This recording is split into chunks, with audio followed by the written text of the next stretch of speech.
3 in the morning, my phone started buzzing, dragging me out of a heavy sleep. A deep NYPD officer's voice came through the line. "We just found a man. He said he needs to call his dad. He told us you'd know about the watch he left behind." My heart just stopped. My son, alive, after 10 years. If you want to follow this journey, don't forget to subscribe so you won't miss a single moment of this story. I drove through the night from Boston down to New York with my mind wiped clean, except for the image of that Rolex I once pressed into Ethan's hand. That watch. I used to hold it winding every minute, every second. And every time I looked at it, the memory of our last fight came rushing back, the one right before he walked out. I kept asking myself, were all these years built on a mistake? Was the boy I believed dead ever really gone? When I reached Queens, they led me into the ER. Dim lights, the sting of antiseptic cutting straight up my nose. And there he was, a thin, hardened man with sunburnt skin scars scattered across his face and arms. He looked older, so much older than 38 that my knees nearly gave out. He didn't say much, just one line, I need to call my dad. He knows about the watch. That voice, deep, warm, a voice I thought I'd buried a decade ago, stabbed right into me. I stepped closer, taking in every detail. His face was warped, his eyes distant, but his hand still held that rough silver ring, and I knew it instantly. It was an exact replica of the ring Ethan once made for Clara Mather, the girl from high school he used to tell me about, those foolish little dreams, all the harmless trouble they got into. I exhaled heavy, a mix of anger and fear twisting in my chest. How the hell did he survive 10 years? And why was Clara still haunting whatever was left of his memory? So I tested him something only we would know. I asked about the scar on his right shoulder, the star-shaped burn he got when he spilled hot oil on himself at 7. He didn't answer, just stared past me, lost. But when I gently pulled back his sleeve, the scar was there, faded but clear. I couldn't speak. My son was here, even if his body and mind had been scraped down to something I could barely recognize. I asked him about other memories, the old house, our life back when he was little. Nothing. Just silence, a blank stare. But then when I mentioned the watch, his voice softened. His eyes flickered, one quick spark like some buried piece of his past was clawing its way back. The watch. I forgot. But you... He stopped, took a long breath, and I knew, one right touch, one right word, and everything could come flooding back. A nurse came in then saying they needed information to run an emergency DNA test. I agreed, instantly. No hesitation. For 10 years I'd lived with guilt, confirming his death from a charred body in a hotel fire, letting grief and regret crush me until I believed I had no chance left to make anything right. But now, that chance sat in front of me, thin, scarred, but alive. I put a hand on his shoulder, mechanical, stiff, but a promise all the same. "Ethan, if you can hear me, just know, I won't leave you again." He didn't answer, just looked at me with eyes full of fear and curiosity. I understood. This road would be long, it would hurt, but I wasn't letting him slip away again, not into broken memories, not into 10 stolen years. When I left the hospital, I told the nurse to keep everything quiet. Then I called an old private investigator, the same one I'd hired after the fire a decade ago. If Ethan survived, we needed answers. We needed to know what really happened in that long, empty stretch of time. I drove back to the hotel where the fire had taken place, staring up at the blackened, crumbling walls, thinking about everything lost and everything I might still reclaim. I took a deep breath, forcing myself to stay steady. I'm not young anymore, but anger and fatherly instinct had dragged me back to this point, to this moment where every step was for Ethan. I knew, if I could just get through this door, I'd find my son. And maybe I could buy back the years I'd failed him. And as the night slowly gave way to a New York dawn, it hit me. That call at 3 a.m. wasn't some random accident. It was a warning. A chance. A single ticket for me to become the father my son deserved, even if my own heart was nothing but old scars. I stayed at the hospital until morning, my eyes never leaving the man in front of me. He stayed quiet, only whispering a few broken words here and there, But in his eyes, every now and then, something familiar sparked to life. Something that made me hope and fear all at once. I knew that, to be sure. To really know if this was Ethan, I needed more than a watch, more than a fleeting look. I needed the marks only my son carried. I started with the scar on his right shoulder, the one that always reminded me of that awful summer afternoon when he was just a kid. I gently placed my hand on that shoulder, searching his eyes for a reaction, and for a moment he flinched. Then he jerked back like something deep inside him recognized the touch. The scar was still there, clear, undeniable, but he didn't remember a damn thing about it. My chest tightened, but somehow a small piece of me eased up. At least the body was his. At least that much was real. Then I looked at his hand, at the rough silver ring catching the cold hospital light. This ring... "Do you remember who gave it to you?" I asked. He frowned, clenched his fist, and whispered, voice trembling. "A girl. Clara. I remember. But I don't know who she is." My heart dropped. That was the ring Ethan made by hand for his high school girlfriend, Clara Mather. And that memory, that single name, opened a door I'd tried to bolt shut for a decade. Clara, the girl once convicted of murder. But was Ethan tied to that case, or was he just another victim swallowed by the same nightmare?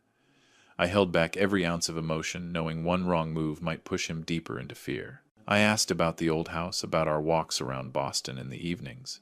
He only shook his head, blank eyes drifting toward the window as if he were trying to reach for a memory buried far beyond his grasp. But when I mentioned the watch, his eyes flickered again. A spark. A sign that not all was lost, some part of him was still fighting to come back. The doctors came soon after and urged me to authorize an immediate DNA test. I agreed without thinking. Science had to speak now. Not hope, not guilt, not imagination. For 10 years I lived with the belief that I'd buried my son based on the wrong body, burned, unrecognizable, taken from the hotel fire. And all that time, I blamed myself. But now every reaction, every little clue in this broken man pointed to a different truth, one I couldn't walk away from. While waiting in the hallway, staring at the floor tiles like they might give me answers, another thought hit me.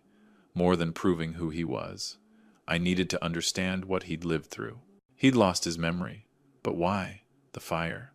Or something darker, someone else stripping his life away piece by piece. I pulled out my phone and called the old private detective, the one who'd helped me years ago, now retired, but still sharper then. Most men half his age. A few hours later, he arrived with a thick, worn notebook, its corners bent, its cover tired.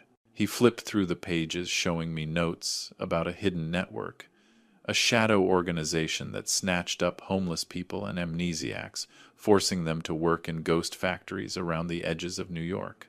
Every line I read carved a deeper wound. Ethan, my boy, might have been kidnapped, starved, beaten, worked to the bone until his memories shattered. And all those years, I thought he was dead. I looked back at him, sitting quietly on the hospital bed, eyes empty, fingers still curled around that silver ring. Everything, the scar, the ring, his reaction to the watch, came together like a cruel, undeniable puzzle. This was my son, alive, but ripped away from the world, used and forgotten by men who should have rotted in hell. Inside me, anger surged, hot, steady, dangerous. But beneath it was something stronger, resolve. I didn't just want to bring my son home. I wanted justice. I wanted retribution. I wanted to take back everything stolen from him. No hesitation. I set the next steps into motion, DNA confirmation, tracking the organization, preparing myself for truths far uglier than anything I'd imagined. As New York's night slowly surrendered to a thin, pale sunrise, I felt it deep in my bones. This wasn't an ending. It was the beginning of proving Ethan was alive, the beginning of reclaiming the years I'd lost, and the beginning of a fight fueled by rage, regret, and the kind of fatherly love that never dies, even when everything else does. When the DNA results hit my phone, my hands started shaking not from fear, but from a wave of joy tangled with 10 years' worth of buried rage. 99.98%, my son, Ethan Reed, survived. But that joy carried a heavy weight. I was the one who misidentified that body 10 years ago. The one who let his mother die, believing her boy was gone. I let myself believe the story was over. And now that truth cracked open inside me, sharp and merciless. 10 stolen years? Who the hell was going to pay for them? Not long after, the old private detective I'd hired back then showed up clutching a worn notebook, its spine cracked, its pages smelling of damp ink. He laid it open page by page and showed me his notes on a secret organization, a place where amnesiacs and homeless men were dragged off to work in ghost factories out on the edge of New York. Schedules, supervisors, tasks, wages, a cold, calculated system built to bleed people dry while the world looked the other way. I felt my blood start to boil. My son had been trapped in that hell, beaten, starved, worked into oblivion, surviving pain I'd never even imagined. I remembered his dazed eyes in the hospital, his reaction to the ring, the watch, all the pieces finally locked into place. He didn't just lose his memory. It was beaten out of him, taken, erased. And that hotel fire from 10 years ago, it wasn't an ending at all. It was a cover, a diversion, a way to swap bodies, hide Ethan, and bury him from the world. A chill crawled up my spine as the truth settled in. While I mourned him, Ethan lived. But he lived trapped in darkness I never saw coming. The detective explained the rest. Ethan might have been abducted right after the fire, or dragged away in the chaos, taken by people who saw opportunity in confusion. And then there was Clara. That ring, that fractured memory. It wasn't random. It was the last shard of himself they couldn't erase. They wiped everything else clean so he wouldn't know his own name, so he couldn't find his way home, so he stayed useful. But now, the truth was surfacing. I had the DNA. I had the notebook. I had the scars, the ring, the reactions. The evidence was lining up like fate refusing to stay quiet. Standing in that hospital hallway, watching the pale morning light creep through the window, I told myself there was no more time to waste. Ethan survived, but time wasn't waiting for him. If I wanted him back, really back, I had to move now, not just to bring him home, but to tear this organization apart piece by piece. When I looked into his room, Ethan sat silently, his fingers wrapped around that silver ring, his eyes flickering with a faint awareness, as if he sensed someone had been looking for him for 10 long years. My anger sharpened into resolve, hard, controlled, dangerous, and that resolve turned into action. I called the NYPD, gave them every scrap of new information, pushed them to reopen the old hotel fire case for the first time to chase the truth instead of the ashes. I thought about the way this organization preyed on the weak, twisted their lives, turned people like Ethan into shadows. And yet, he endured, his body broken, his mind scarred, but still holding on. I felt pride and fury rise together, an ugly, powerful mix. Finding my son wasn't just a miracle, it was a doorway to justice, a chance to drag this whole rotten system into the light, and to give Ethan back the years that were ripped away. That night, as New York sank under another blanket of darkness, Ethan and I sat by the hospital window, staring out at the city lights. I held his hand warm, alive, and for the first time in a decade I felt the presence of my son. Not a memory, not a ghost. A living, breathing man who still needed me. The evidence, the notebook, the DNA, those were just the first steps. I took a deep breath, feeling his pulse against mine, and swore to myself, no organization, no hidden empire. No shadow will bury the truth I'm about to expose. This isn't just a reunion. It's the beginning of a war. To drag those missing years out of the dark, and to help Ethan reclaim the man he was meant to be. I drove Ethan back to Boston in silence. Nothing but the wind cutting against the windows, and the steady hum of the engine filling the space between us. He sat, curled up beside me, staring out at the world like he was trying to stitch together the scraps of memory still flickering in his mind. I didn't push him. After 10 years, every minute together felt like a fragile resurrection, and I knew I had to move slowly. When we arrived, I brought him to a medical center that specialized in neurological trauma and psychological injuries. A young doctor, serious eyes, steady voice, explained that Ethan was dealing with 2 blows at once: post-traumatic amnesia from the beatings and forced labor, and dissociative trauma from the fire and the horrors of those ghost factories. Every memory he had left of Clara or the watch were just fragments, the last pieces of a mind bent out of shape. When I saw him in that therapy room for the first time, Ethan flinched, his hands trembling. Dad, I, I see. A fire, he whispered, voice low and rough. I sat beside him, laid my hand on his shoulder, bony, cold, too thin for a man his age, and said, "You're safe, Ethan. I'm right here." But even as I said it, my own chest tightened. The first therapy sessions were brutal. He didn't recognize me. He didn't remember Boston. He didn't even remember himself. Every time I mentioned family, his eyes drifted away like he was dodging something that hurt too much to touch. But slowly, tiny things surfaced. The way he held a coffee cup, that little frown when the light hit his eyes, the quiet longing when he looked at the watch I kept with me. Small things, fragile things, but enough to keep me hoping. One afternoon, after waking from a nightmare, he shot up, drenched in sweat, eyes wide. He stared at me like he was fighting to say something. Then he whispered, "It wasn't her."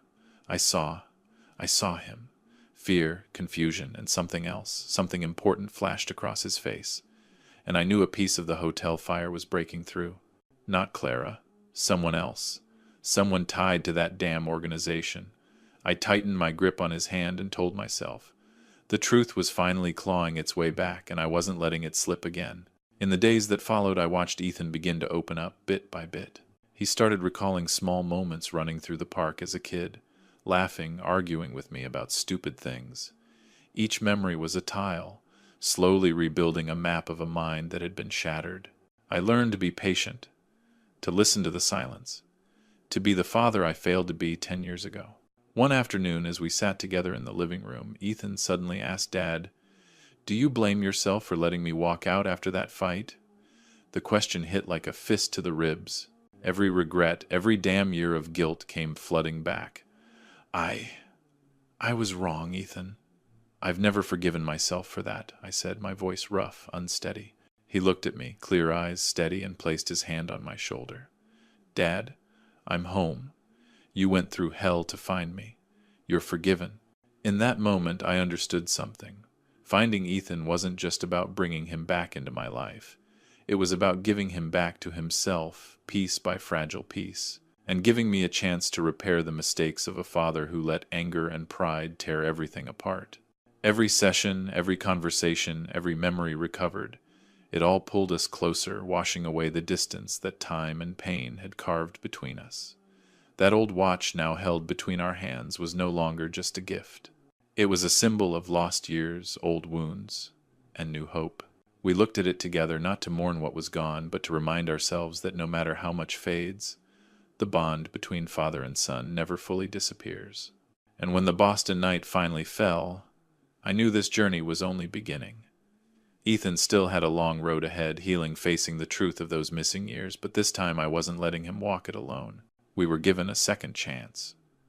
A chance to rebuild, to love, and to find ourselves again. 3 months passed since the day I brought Ethan back to Boston. Not a long stretch of time, but for him, every single day was a battle between scattered memories and the present, between fear and the fragile hope he was trying to hold on to. I stayed close, step by step. A father, a companion, a guard. Every therapy session, every quiet conversation felt like another brick laid onto the bridge we'd lost for 10 long years.